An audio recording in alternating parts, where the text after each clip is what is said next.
Hello to everyone. We're doing something different today. I am joined by Kevin J. Anderson.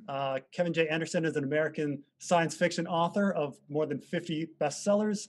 He has written spin-off novels for Star Wars, StarCraft, and the X-Files, and with Brian Herbert is the co-author of the Dune prequels and Dune sequels. And today we're going to be talking about Dune and Dune the graphic novel.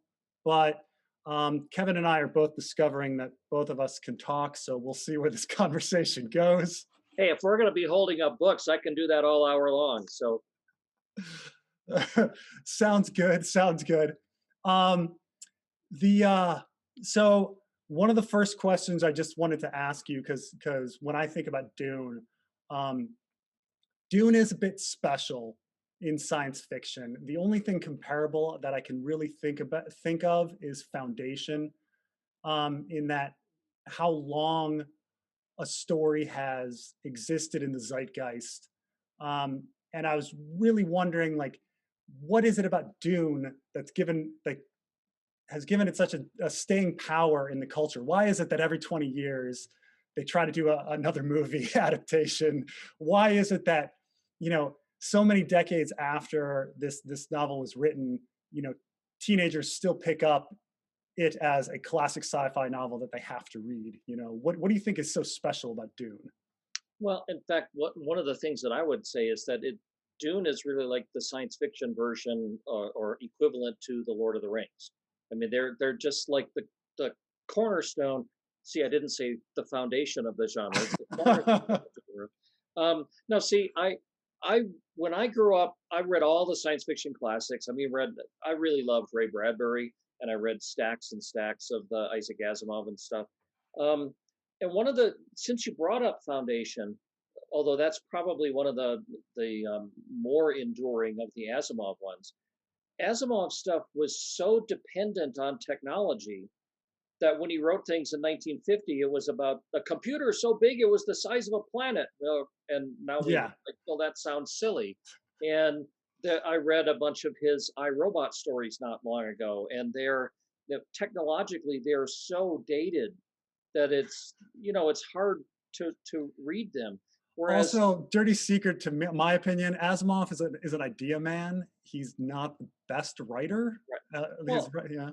right, and so a lot of the ideas are either like old or they don't hold up anymore. And I'm not dissing Isaac Asimov; he was a huge He's influence on incredible.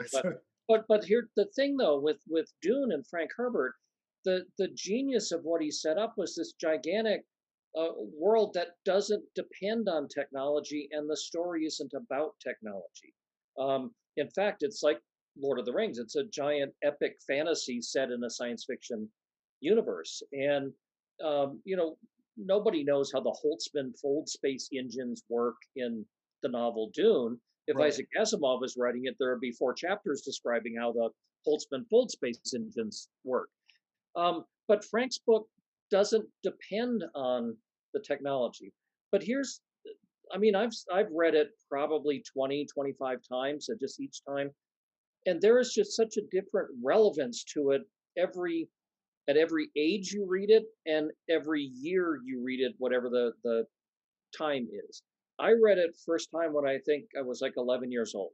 And Hmm. when I was 11 years old, what I read was this adventure story of this kid that's stranded out in the desert with his mom, and they have to ride sandworms, and they overthrow the evil empire. I mean, it's a great adventure story.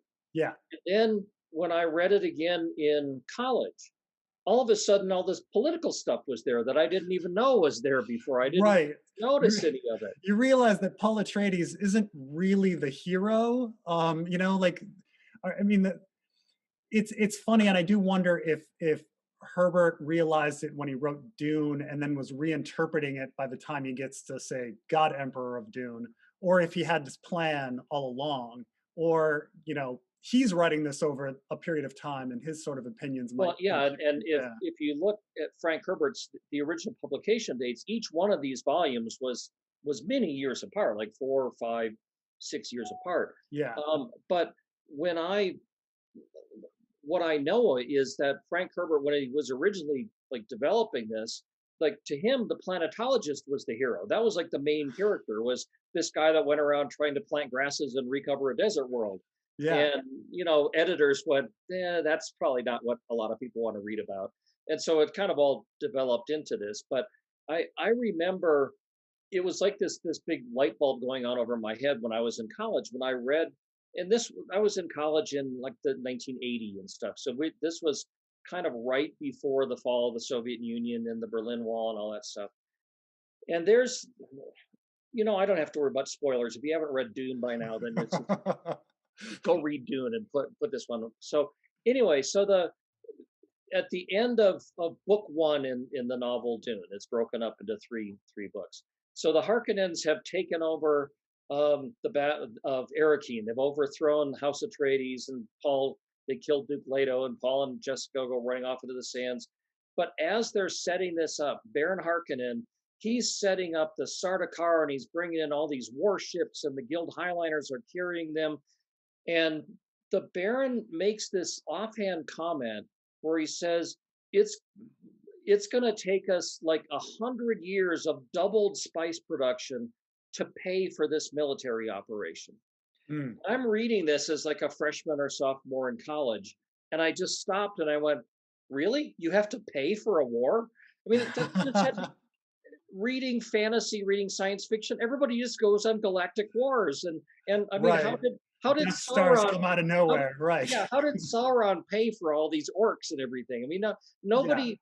nobody asked these things before when I If was if when I was if every reading. Klingon is a warrior, who is building the ships? Like Yeah, well, exactly, and I wasn't really joking. But if you look at the thousands and thousands of well armored orcs that are in the Lord of the Rings, and the land of Mordor is this wasteland, Death Valley thing, you go, well, where did all this armor come from? Who's making the armor? Who's building the saddles?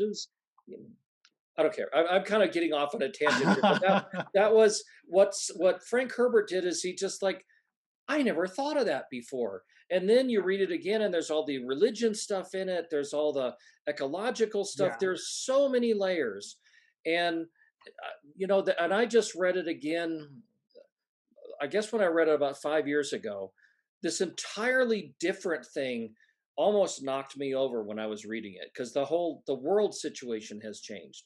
And, obviously this wasn't Frank Herbert's idea, but if you think about it, Dune is the story of a young man who's born in a noble house, and they go to this terrible desert planet, Mm. and they get there's all this arguments and like basically oil wars going on, and it's a child of privilege, and his family gets overthrown, and he runs off into the desert and lives with a bunch of religious fanatics out in the caves, and then Mm. he overthrows the evil empire.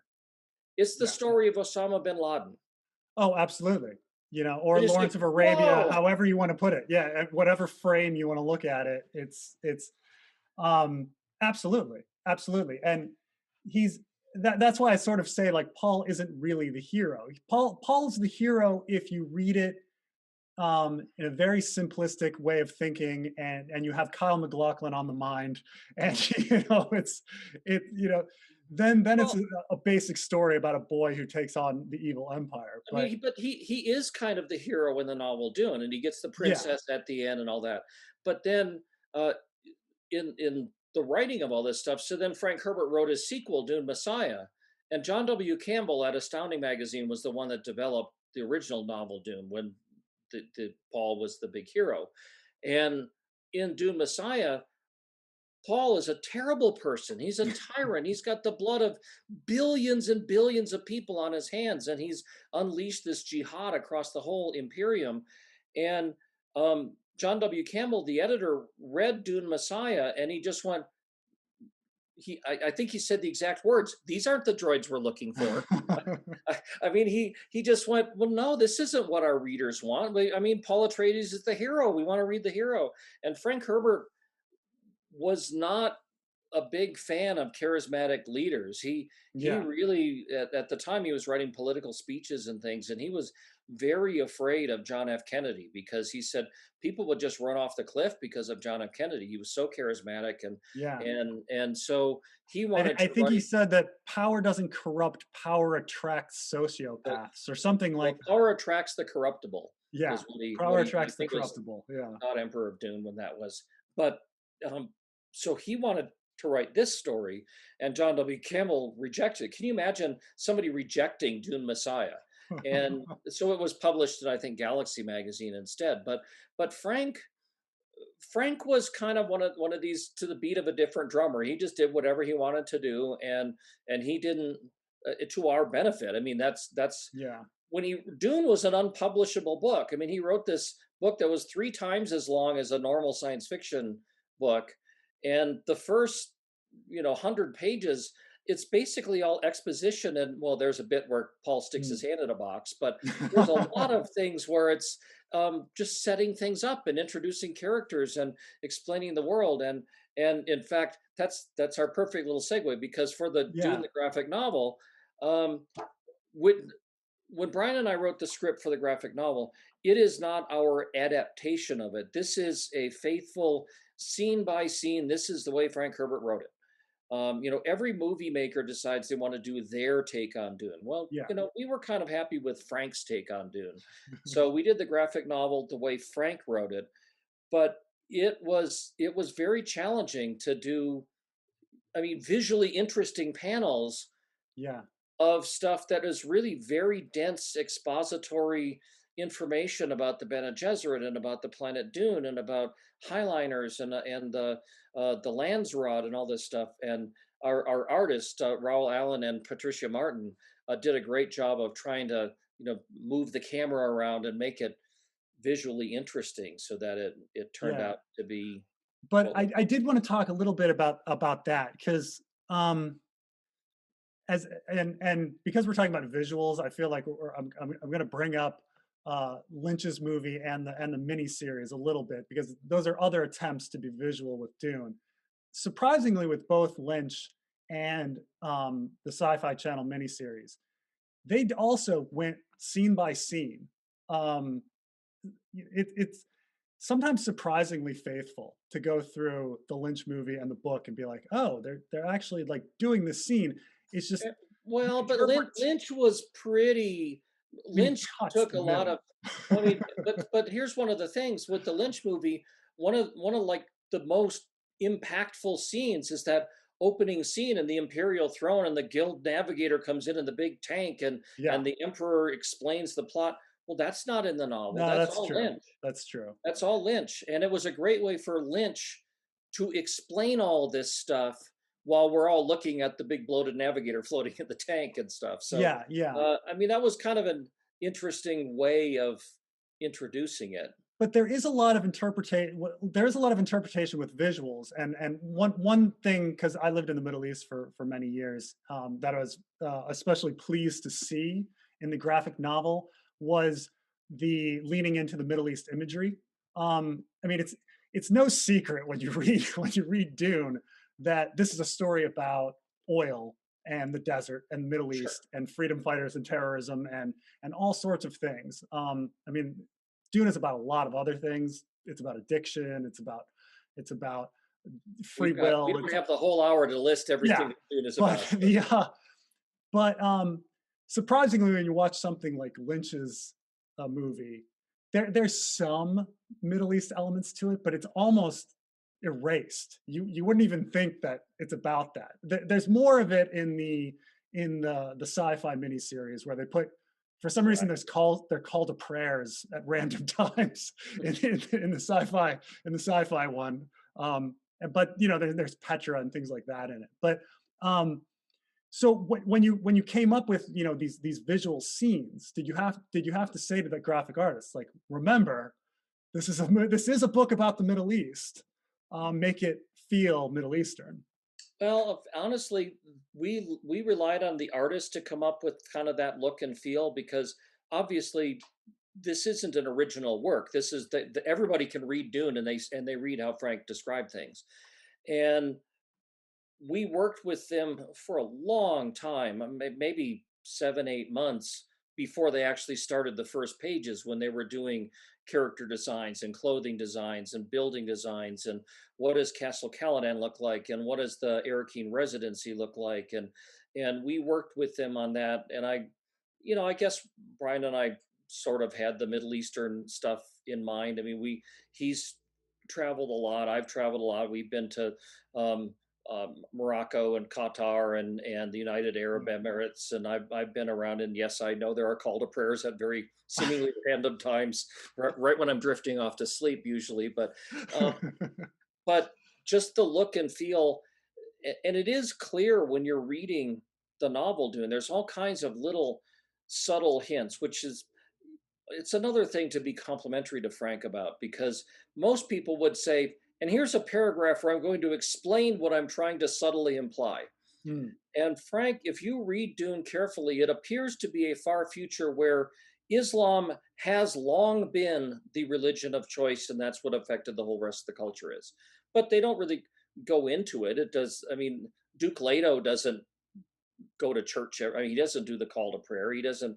They're not very, for a universe that seems to have huge amounts of religious fanaticism. The characters themselves are very agnostic. it's, it's kind of true. I mean, in many ways, they say, "Oh, everybody says they're fanatics, and it's a given that they believe their text and their prophecies." But you don't get into their daily practices too much, Right. or yeah. I mean, even the Fremen fanatics, they pray to Shai Hulud, the giant sandworm. Well, I mean, I don't think they think that this giant sandworm is going to come down the chimney on Christmas and leave presents on the under the tree. And I don't think, obviously, I'm being facetious, um, but it seems to be more of a um, a philosophical thing. I mean, Frank, if I remember from conversations with Brian, Frank himself was a practicing Buddhist, and he was a Mm. very spiritual person, but it wasn't like he had, crucifixes around the house, or he went to, now he was raised very Catholic. I guess he went to uh, some Catholic schools where there were these very mean nuns who would always punish him, because you can just imagine Frank Herbert was a guy with, even at 8 years old, he was probably filled with millions of ideas, and Yeah, yeah. he just wouldn't sit still and be quiet. And so I think he did some Jesuit training. So the Bene Gesserit is sort of Bene Jesuit, and all the Catholic nuns, and Yeah. that's where a lot of that comes from. And I have to throw in a plug here, because Brian wrote this marvelous personal biography of his father called Dreamer of Dune, where and I've read it. It's just all this Frank Herbert growing up, and all the adventures he got into as a kid, all of which formed him as a writer. So anyway, Yeah, I yeah. found him a fascinating guy, and I'll just throw in some of my own stuff, that because I read Dune when I was 11, and then I read all the Dune books. And in fact, when I was I think a freshman in college was when God Emperor of Dune came out, and that was the first hardcover book that I ever bought with my own money, because I just Mm-hmm. had to have this new Dune book. And Some I mean, people's favorite, God Emperor, is people's favorite is usually the first one or God Emperor. well, God Emperor, that's a very odd book. I mean, it's basically Yeah. really exciting beginning, a whole lot of talking, and then a really exciting ending.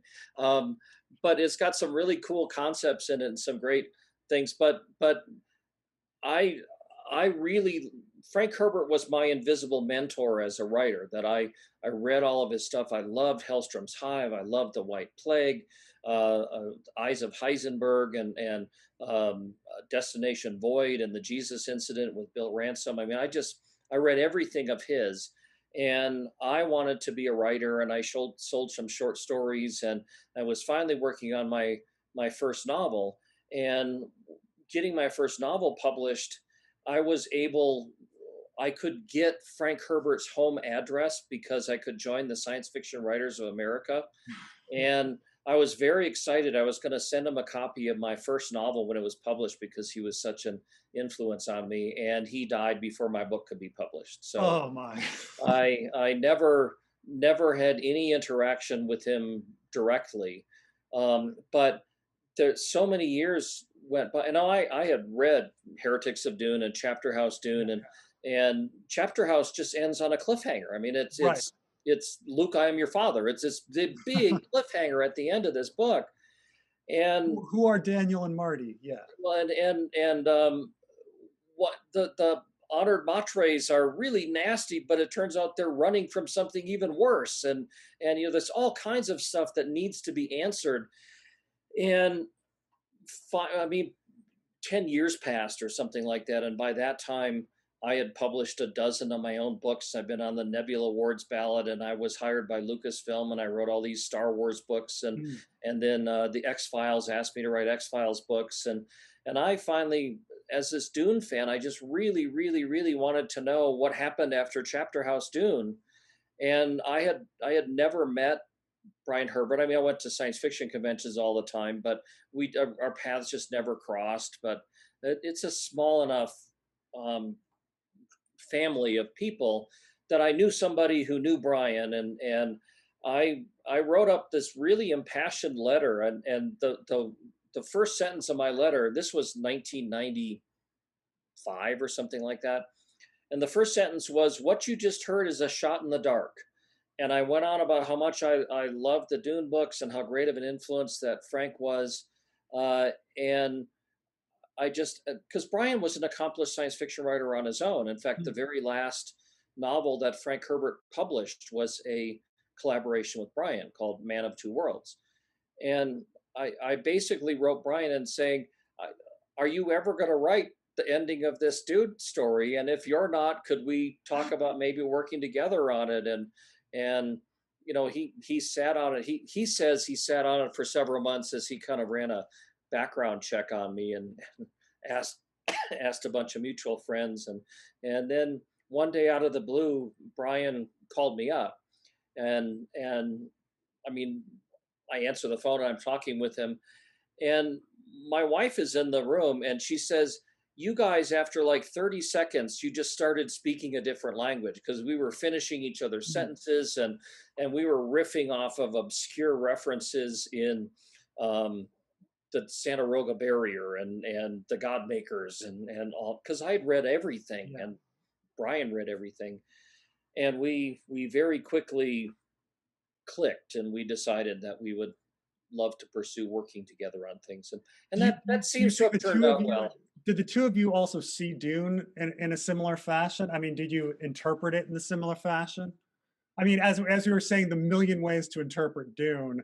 Um, were you on that same wavelength? Like, Oh, I think so, because we we both respected it so much. We kept talking, and I think I pointed out some things that he hadn't noticed before, and he pointed out some things that I hadn't noticed before, and then when I finally flew up to Washington State, and we stayed together for a few days, and we were kind of brainstorming things.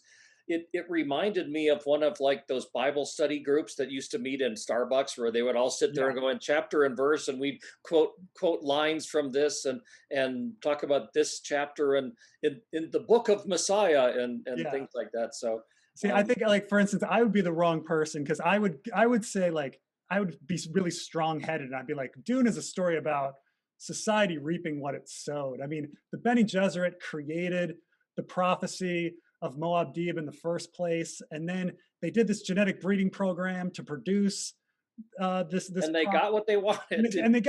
they got what they deserved, and it's a big parallel to colonialism and all of this kind of stuff. And somebody else would be like, Preston, what are you talking about? Dune is about Yeah, addiction, like, but see, the thing is that Dune is about all those things. I mean, it's not just one. I mean, Frank must have like a Pandora's box, just throwing all oh, kinds of especially things. considering, yeah, I mean, the year's 1965, like so many things hadn't even happened yet, like, and he somehow saw it all, Well, and and in fact, if I, again, I mean, I've known this for a long time and I've really studied Frank Herbert stuff. I don't. know that oil was his main thing he was thinking about. He was talking about hydraulic despotism because there were people controlling the water in Yeah. California and the river barons in Europe and stuff like that. That he who controls the Rhine controls the universe, and that was something that he was looking at. And I know that he was very inspired. He was I think for the Seattle Post Intelligencer. If I know he was working for the San Francisco Chronicle or you know what? I mean, don't quote me on these things because I'm going from memory. He was working for this story where on the Oregon coast there are all these sand dunes, and the sand dunes kept blowing across the highway, and people. I mean, the highway department used to have to like shovel or bulldoze sand off the road all the time, and so they had this project where they were just going to try to plant grasses on these dunes just so they would stop blowing across the highway. And Frank was assigned to do a story on that for one of his newspapers. And he's up at the Oregon coast, and he actually wrote the outline for something called "They Stopped the Moving Sands," Huh. um, about the audaciousness of this project of man trying to plant grasses and take this long-term project of stopping the desert from encroaching. And His slow apparently he was terraformation process. well, and apparently he was in a small airplane flying over the dunes, and when he was up there, he had some sort of a imaginative vision about seeing the dunes and thought about some messiah figure leading great armies across it. And we've Yeah. got Brian and I. One of the books that we did is called "The Road to Dune," which is a bunch of our short stories, but also a whole bunch of chapters and scenes that Frank cut out of other Dune books as he was writing them. So I mean, there was a alternate ending to Dune Messiah where the mobs they capture Princess Irulan and they capture Mohiam, and they just literally tear them limb from limb in the streets. And um, that was his alternate ending, and we put that in there. And but I bring it up because we had all of his notes and outlines for "They Yeah. Stopped the Moving Sands" article, and we put that. So it's kind of like a I don't know, a Silmarillion or something for the Dune Yeah. universe, lots of bits and pieces. The I wanted to talk a little bit about the Dune existing in this post computer, post AI world.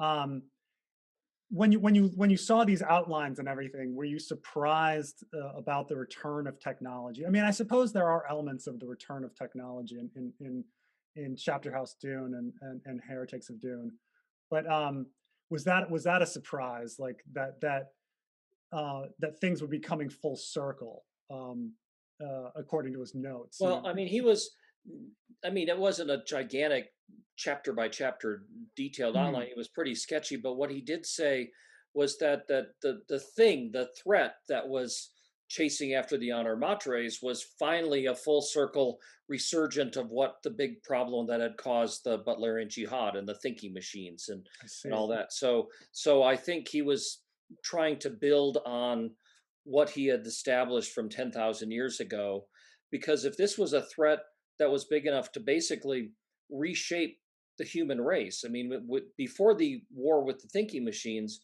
there would never have been things like the navigators or the mentats or the Bene Gesserit, because when you got rid of the crutch of computers, Yeah. then you had to use your own human abilities to either genetically create things, to mentally create things, uh, and that was what made humans better. Think of the scene with Mohiam that she says we sift the sand and take Yeah. the humans out is what we try to do.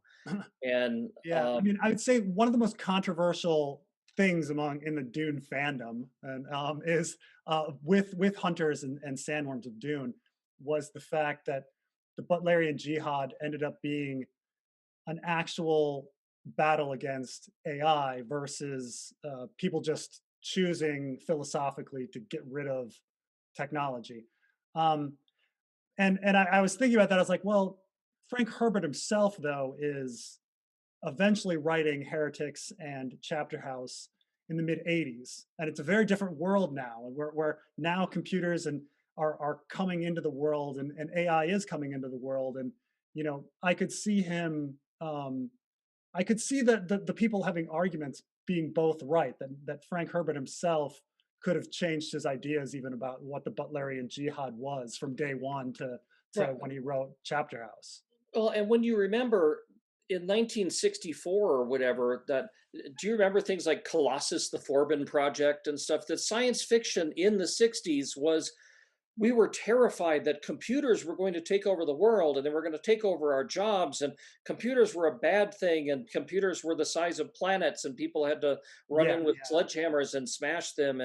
And what has happened, what was starting to happen, I mean, um, Frank Herbert wrote a book that I've never even seen it. Nobody can find it. It was something like "Without Me, You're Nothing." It was Frank Herbert talking about his his K Pro computer or something that he had just gotten, probably with 16K RAM that he had. I mean, this was in the yeah. 80s that he had just gotten his new computer, and he was fascinated by some of the stuff with it. And so when he originally wrote Dune, our thinking on computers was such an incredibly different mindset because we were scared of computers. What if they what if they listened to us, and when we said, talked about Alexa, show me the directions to something or other, and then She's always listening, she's Alexa. She's always always listening. listening. And now one of the things is, uh, you can't hear this, but she just said, "I can't understand what you were just saying." I've got an Alexa in the room here.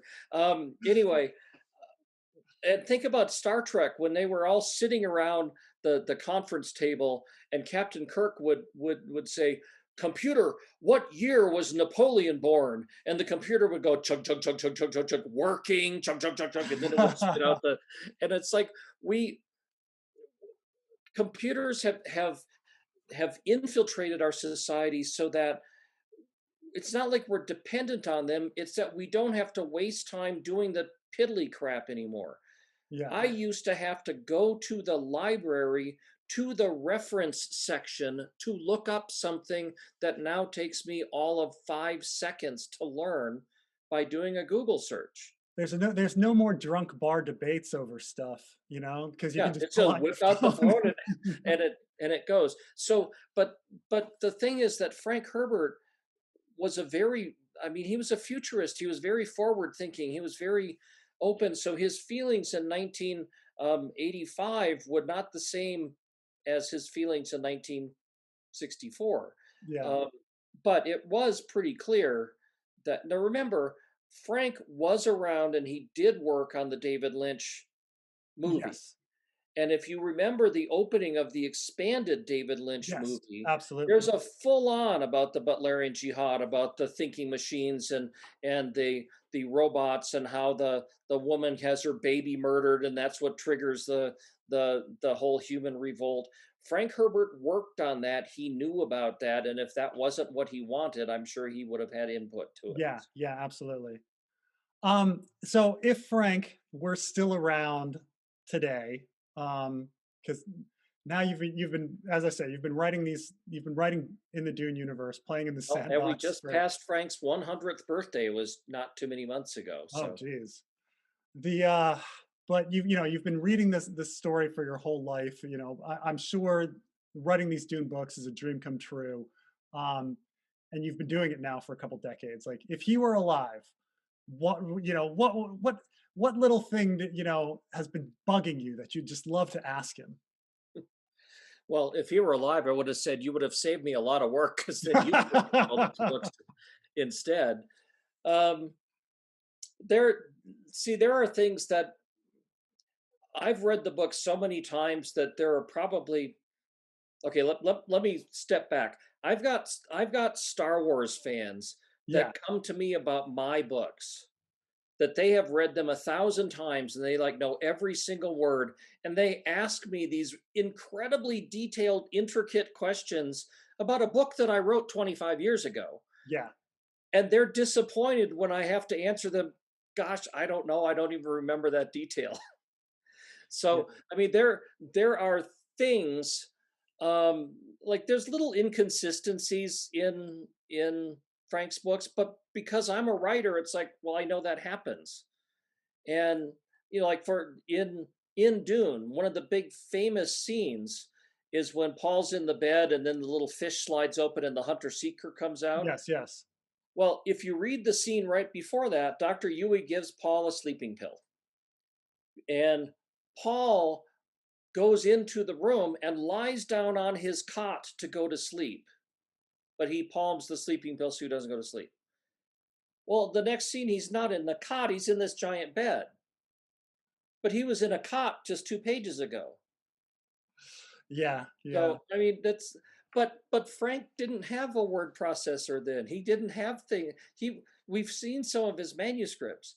They're like physically cut with scissors and scotch taped together as he moves paragraphs around and stuff. Wow. And whiteout globs as he's rewriting things and um, it that's that's what I'm talking about how great technology is. I'm right now in my I'm in the I'll show off my other so this is Spine of the Dragon, my big Game of Thrones giant epic fantasy. It's a trilogy. The second book comes out in just a few weeks, and the third book I'm finished. I mean, I'm on draft 6, and I'm doing the final polish on it, and then it's going to go off to the editor. But So I there go won't be over 10 years. this. There won't be 10 years between novels. No, no, unlike other fantasies. Um, my meaning the Lord of the Rings, of course. That's what I Of was talking course, about. yes. Yes, but I can go over my prose over and over and over again, and I can add a comma or delete a comma. I can switch words around and just make it as polished as I can. But if I literally had to retype 700 pages on a manual typewriter just to do one more draft of one kind of fine tooth comb polish, I guarantee you I would go through a lot fewer drafts. I would say, this is good enough, just go with it as it is. But because I have the technology to go over my manuscript Yeah. again and again and again, I believe I can do a better job as a writer because I can spend more time perfecting it rather than wasting so much time just pounding the keys to type a clean copy of something. It's actually quite amazing if you, in many of those old 1970s, 1980s science fiction magazines, they're filled with typos. And I'm always amazed because I'm like, wait, these are writers and they have editors and everything, but it's like it was a different time, Well, and like it's also well, think about because Frank Herbert, this manuscript I'm talking about that has been cut with scissors and scotch taped together and handwritten notes. And Frank did not have the best handwriting. I can tell you that, having read thousands of pages of his stuff. Um, that manuscript gets taken to a typesetter who physically keys it all in from scratch. And then somebody proofreads it and then they make changes. And when it's laid out in typesetting, like it looks like a book, they're called galleys, the line by line. If and this was what was set. If you found a typo, they literally had to use an X-Acto knife to cut that line out, peel the text off, and then lay down a new line of text. And there are if you see some of these old books, you might find like some lines that are like really scrunched together. yeah, That's because at some point the writer or an editor or somebody thought, we got to add a word here. But the word, they only had the same number of inches to fill. So they had to just cram the yeah, type. I guess what I'm saying is the same thing of going down to the reference section in the library to look up Napoleon's birthday. right. The sheer work of the mechanics of producing a novel, technology means I don't have to do that anymore. When Yeah, I'm done with my novel, I just send the electronic file off somewhere. I don't have to sit there and spend the next month retyping 700 pages so there's a clean copy with a carbon paper behind it so that yeah, I yeah. keep a copy. Because if you didn't keep this was before photocopy machines. Right, right. So if you didn't keep a copy of it and the post office lost your novel, you're screwed. You lost your novel. I guess if I were to ask him one question, it would be why Idaho? Like, why did you choose Idaho as Duncan's Oh, well, surname? so here's one of the other things with Again, these are secondhand stories that Brian has told me. Yeah. But in Dune, Duncan Idaho just he gets killed in book one. He's like Right. a third of the way through. He's He's a just nothing killed, character in the first book. and apparently Frank got so much fan mail, but people saying, "I really like Duncan Idaho. Why did you kill him so soon?" And Frank just went, "Well, maybe he's not dead." And then he brings him back in He eventually Dune becomes Messiah. maybe the most important character in the book. Well, it continues to be the through line because you end up having Duncan with all these Golas.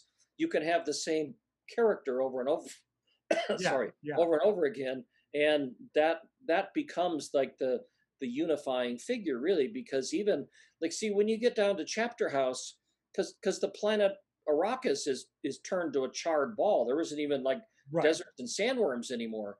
In fact, in Chapter House, there's like a little scene with kind of a baby sandworm that the Bene Gesserit are breeding or trying to grow, but there there aren't very many deserts and sandworms in the later couple of Dune books. So, Yeah, I mean, you got Duncan and like these broad organizations, and that's about all to connect the but beginning to see, the and I mentioned earlier that Frank was kind of to his own beat of a different drummer. He wrote whatever he wanted to. So, I mean, anybody else who was doing the next Dune novel, because if Frank's writing Heretics and Chapter House, anybody else would go, all right, I've got to go to Dune. I got to get the Fremen back. I got to get sandworms. I got to, right. it's like Star Wars. I've got to have lightsabers. I got to have the Empire. I got to have all this stuff. It's an And Frank just unusually went, "Nah." evolving it's an unusually evolving story, that shifts and changes. Well, other stories will, recircle the same plots and same characters and same events. And Dune is strange how it evolved. The plot and themes and characters evolve completely into something else. Yeah, yeah. Well, Kevin, thank you so much for your time. I hope you had a good time. Well, we could have gone on for, I mean, I haven't even showed off our comic books yet, the Oh, that's House of right. Atreides. You So I have to do House the House House of of Atreides Atreides. comment. That we're doing those, and then Dune, the Duke of Caladan. That one just came out. Another trilogy that's set. I mean, the trilogy will end right before Dune begins, so it's like the Yeah. year before Dune and all of that stuff. But um, I've worked with Brian for 20 some years now. He's still one of my best friends in the whole world, and we still love brainstorming. And I, as we're recording this, this is the day that the Dune movie was supposed to have been out in the theaters, and that'll be postponed, but it'll. I hope it's worth the wait. I think it will be. And Yeah, I think it will be, and you'll have a whole new. I mean, there's plenty of Dune fans, but you'll have even more come next year. well, it has just been a dream come true for me to be working in this universe and to be looking at Frank's notes and reading his drafts and seeing how he changed them and what his own evolution was. And I wish I could have met him in person, but instead I spent an awful lot of time with Brian, so that works. Sounds pretty good. All right, thank you, All right. Preston. Well, It's a great thank you interview. very much. And I guess I've never done really these interviews before, so I don't know how to sign off. So I'll just say thanks everyone for watching, and check out Dune the graphic novel All right, and Kevin's other works. all right, thanks everybody.